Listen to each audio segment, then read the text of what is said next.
আচ্ছা না কেটে দিলে না কেটে দিয়েছে বলে সন্ধ্যাবেলায় করবি বলবো বলবে ও জন্মদিনের কথা মতো সবই শুনবে বলবে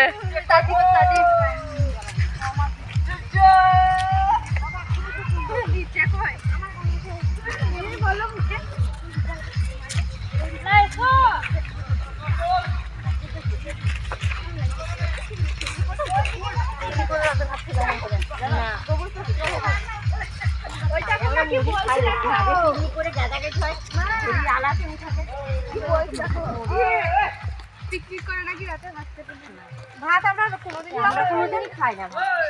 আমাদের রাতে ভাতটা এমনই খাই না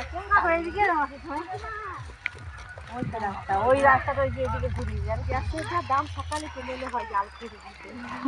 আর এগুলো বিক্রি করে আমার তো ছুটি নিয়ে জমিতে দেয় গাড়ি 300 টাকা গাড়ি এক গাড়িতে 300 টাকা